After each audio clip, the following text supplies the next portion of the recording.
Welcome back to the LackLuster channel. On February 3rd of 2023, a train traveling from Illinois to Pennsylvania carrying toxic materials derailed at around 9 p.m., seemingly due to a mechanical problem with a wheel bearing due to overheating. Security cameras caught video of the train 20 miles prior to the scene of the derailment, showing that the issue had been going on for quite some time, which suggests that the early notification systems that warn an engineer of a catastrophic failure was either ignored or malfunctioned. 20 of the train's 150 freight carriages were carrying hazardous materials. More than 50 of the train cars were involved in the crash, 10 of which were transporting toxic items. Authorities became worried that the site might experience an explosion, but were able to remove 5 carriages containing vinyl chloride. 3 days later, an EPA team conducted what they call a controlled burn of the remaining vinyl chloride by diverting the chemical into a trench and burning it off. Doing so released phosgene and hydrogen chloride into the air, and residents were asked to evacuate. The governor of Ohio appeared to speak with the locals, during which a News Nation reporter, Evan Lambert, was reporting live on air. But shortly into his broadcast, he was asked to stop because his voice was competing with the governor's address. Originally on Friday night, there was a controlled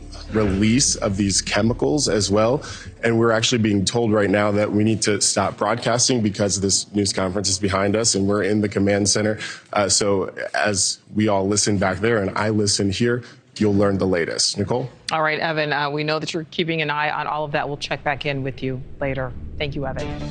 After ending the live broadcast, the state police began to walk away, but Major General John Harris Jr., commander of the Ohio National Guard, appears to push Evan as he is asked to leave. Yes, you want me to file charges on you right now? I am allowed to be here. Did you not see that man put his hands on shut it down, you continued on. Go. Now. Go. Now. Or you can go to jail. Sir. You want to go to jail for criminal trespassing? Do you want to go to jail for criminal trespassing? Do you understand? You know how quickly our lawyers will get me out? I don't care. Sir, can we I don't care. Let's talk outside. Let's talk outside. Come out the doors. Out the doors. Out the doors. By other media right here. I'm going to listen. I don't care. You're going to walk out the door. I'm going to listen. You're going to walk out the door. Touch me. Come on out, sir. You're going to walk out the door, or you're going to jail. Do not touch me. Sir, can we talk outside, please? I am trying to listen. Outside, please. And he escalated with me. I am doing my job. This is covered by the First Amendment. Excuse me, sir. I'm the building supervisor here. Please leave. There you have it. Despite being assaulted by a general, Evan is told to leave, and now, trading in their brown shirts for green, 2 officers grab him and take him to the ground. You're going to stand outside. Or you're going to jail. Let's go. Let's go. Come on. Out. Please do not. You're under arrest. Under arrest. Excuse me, sir. Oh, sir.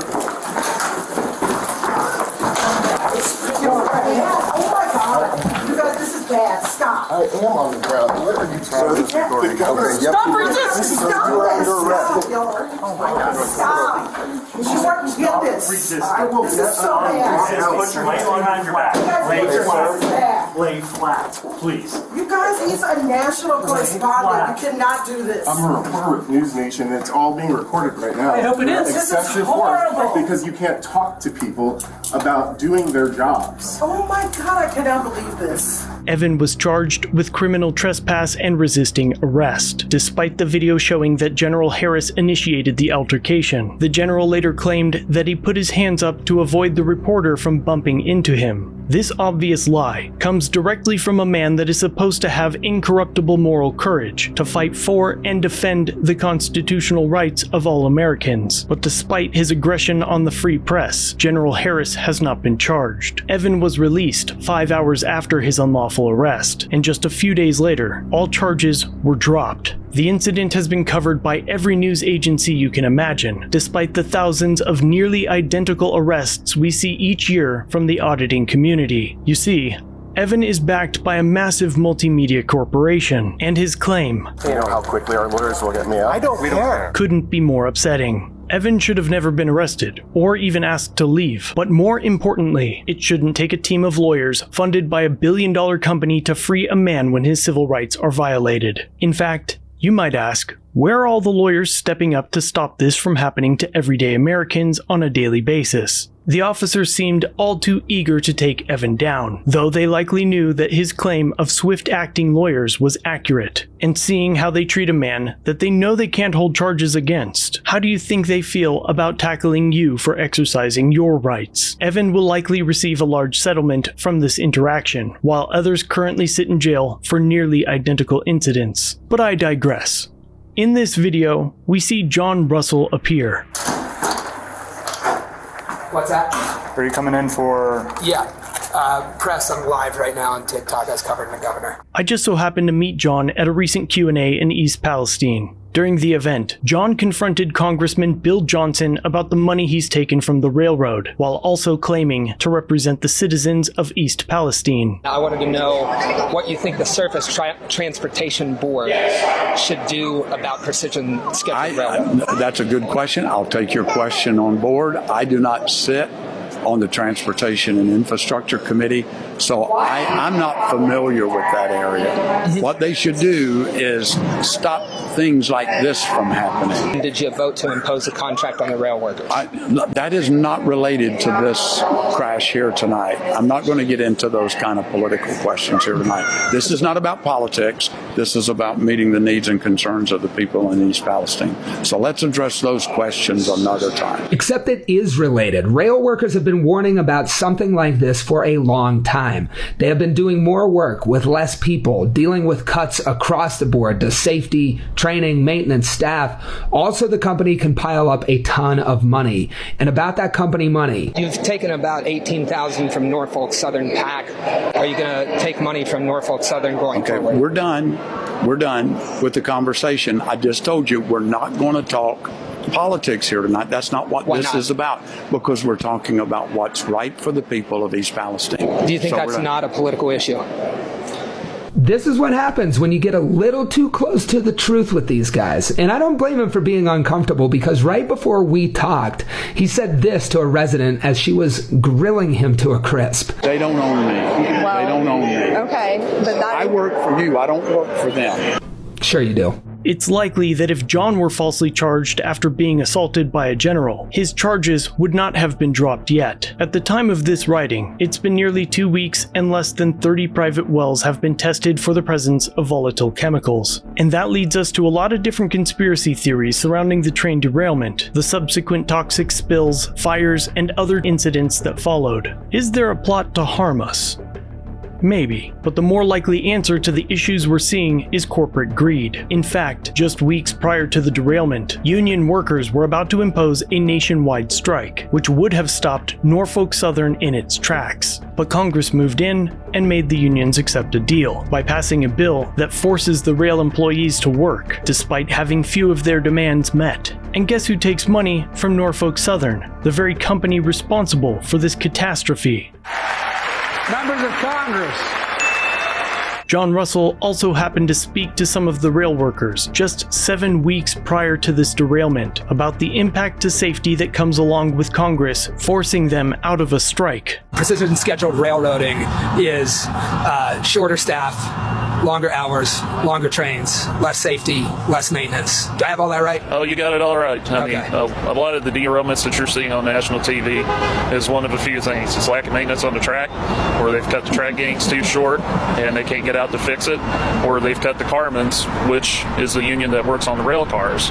So Jon, why do incidents like this keep happening? Disaster like this is simply a cost of doing business. They cut everything, make all the money, and pay off disasters in tiny flyover towns from the profit. They're betting that the corporate media, under the same pressure for extreme profit as railroads, will only ask questions about how much cancer people will get and not why this preventable disaster happened. Finally, if this is your first time hearing about this incident or have heard very little about it, there's a really dark reason why. Norfolk Southern is mostly owned by a few companies, BlackRock and Vanguard. Those two companies also happen to show up as the largest shareholders at Fox, CNN, ABC, CBS, Comcast, and likely most companies you can possibly think of. In fact, It's easier to search for a list of companies that Vanguard and BlackRock don't own to find answers. And that means that when one of their companies creates a disaster that could potentially affect millions of people, they also get to be the ones to tell you who is or isn't responsible, or even how much or little attention that incident gets on the air. And we haven't even touched the money they spend in politics. And even though they technically own most of YouTube, it's more important now than ever before to source your information from private sources with no ties to these massive corporations. So to learn more about the chemical side of this catastrophe, check out That Chemist. For a deeper look into the state and federal responses, check out Jon Russell and Nick Drom. The Ohio EPA director, she was an attorney for a power company before she was the head of the EPA. She's appointed by Governor DeWine, a corporate lawyer with an MBA running the EPA.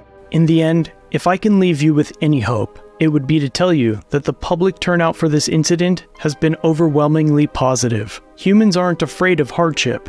On the contrary, we thrive on it. But one of the largest afflictions in modern society is feeling unnecessary. In fact, I think our culture has refined the process of making our fellow men and women feel worthless and invisible. It's both a disturbingly sad and a very beautiful thing. But a catastrophe like this really brings people together. As humans, we're way more tribal than we accept, and the turnout for the community, from the community, has been incredible. I know this veered from the type of content that I normally produce, but if you enjoyed it, or even if you hated it, let me know in the comment section so I can continue to improve. You can do this. This is a phone. I'm on TikTok. I have a mullet and a mustache, right? I'm not different than you. When you go up and ask members of the government these questions, you can see how they respond. So.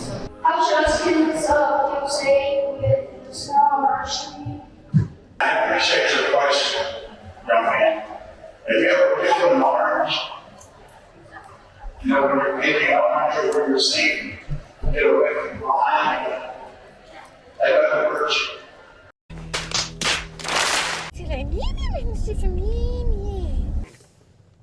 East Palestine. For the documentary.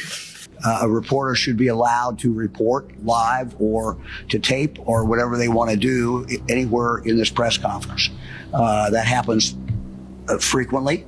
There'll be a press conference going on and someone wants to report live. They want to go up. They have every right to do that. So I don't know what happened, but we will certainly find that out. I don't know the interaction or what happened, but it has always been my practice that if I'm doing a press conference, someone wants to report out there and they want to be talking to the people back on channel, whatever, they have every right to do that. That should not, if that someone was stopped from doing that or told they could not do that, that was wrong. And it was nothing that I authorized, and certainly it would be something that I would not want to see happen. This happens, we do this, I do this all the time. And so I'm certainly very, very sorry that happened. I don't know all the facts, but he or she, whoever was arrested, had every right to be reporting and do what they do every single day. We saw one of the gentlemen that was wearing one of the National Guard uniforms grab him up by his chest. Is that a way that you would want to see someone? No. All I can say is that person had a right to be reporting. They should have been allowed to report. If they were in any way hampered from reporting, that certainly is wrong, and it's not anything that I approve of. In fact, I vehemently disapprove of it. Governor, can he be allowed to come back and do his job? He's been on the ground all week doing the story. Yeah, as far as I'm concerned, he can. We will, once I move away from the mic, or maybe we can find out. Let me see who I've got out here. Okay, I don't think a director of health can do that.